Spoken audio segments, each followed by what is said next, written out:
Hello, friends. Greetings to you, all my dear listeners and viewers. You are welcome to Joe Newton online class. In this class, we are here to discuss this interesting topic in mathematics. And that topic is direct variation. Of course, in mathematics, we have the topic known as variation. Variation could be direct, could be inverse, and could be what? Joint, even partial variation. But the task on the board here facing us is direct variation. By direct variation, we mean when two variables or two quantities um, vary in the same direction. What it means that if one is increasing, the other one is also increasing. If one quantity is increasing, the other one is also decreasing proportionally. That's a direct variation. For example, if the cost of, it's like proportionality, if the cost of two oranges is 100 naira, that simply tells you that one is what? 50 naira, and so on. Therefore, inverse, when we get to inverse next class, we discuss that. Now, let's look at the question we have on the board. The question says, if A varies directly as the cube root of B, and when A is 3, B is equal to 64. Now, we are expected to find B when A is equal to 15/4. Now, this symbol here is symbol of variation, proportionality. So let us tackle the question quickly. Now, solution. We have that A, or let's start the solution here, rather. Let's start it here. Solution. We have that A varies as cube root of B. Cube root of B. So which means that, first of all, for you to introduce sign of equality, you have to introduce a constant. Therefore, we have that A is equal to K times cube root of what? B. That is it. So this K is a constant of variation. Now, then we continue. We are told that when A is 3, B is what? 64. So we have that when A is 3, B is what? 64. Therefore, we substitute accordingly, which means 3 is equal to cube root.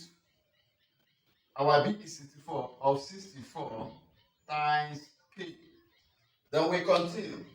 Now, by cube root of 64, we're talking about cube root of 64. By cube root of 64, the answer is 4, of course, because 4 times 4 times 4 will give you 64. It means which number we raise to power 3 to get 64.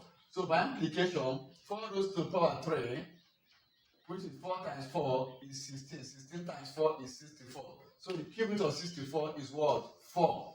Okay, putting it in the word, we have that 3 is equal to 4K, because our answer from cube root of 64 is what? 4. Okay, which means making K subject to the formula, therefore K is equal to 3 divided by the quotient of K, which is what? 4, 3/4.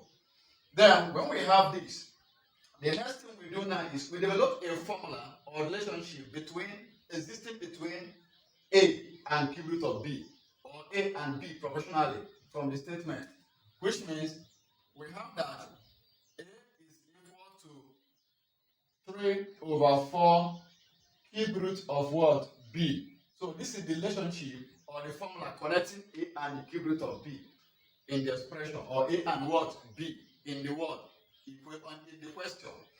Now, because we are asked to find the value of B when A is 15/4. So we substitute. Therefore, when A is equal to 15/4, then for B, we go for B. For B, we now substitute here. We have 15/4 is equal to 3/4 cube root of B. Then we can now cross multiply. When we cross multiply, we have 4 times 15 will give us what? 60. We have 60. Then when we cross multiply here, 4 times 3 will give us what? 12. So we have 12 times cube root of b is equal to 60. Now, at this point, we divide both sides by the coefficient of cube root of b, which will give us that cube root of b is equal to 60 over what? 12. Then, when you have 60 divided by 12, that will give you 5. Therefore, cube root of b is equal to 5. Then, we are now to find the value of b itself, not cube root of b. To find the value of b, opposite of cube root is what? Cube. That is it. So for that reason, we now have that our b will now be equal to 5 raised to the power 3. So opposite of this cube root is what? Cube. That will cube both sides. We cube both sides, which will give us 5 times itself into 3 places. That 5 times 5 is 25. And 25 times 5 is 125. So our answer is 125. Therefore, when a is 15 over 4 in this equation or in this variation, the value of b will be 125. Thank you so much for paying attention to this particular class. I believe you understand the process or the method used in solving direct word variation. For more of these solutions in physics and mathematics, visit my YouTube channel at Joe Newton Online Class. Follow me on Facebook.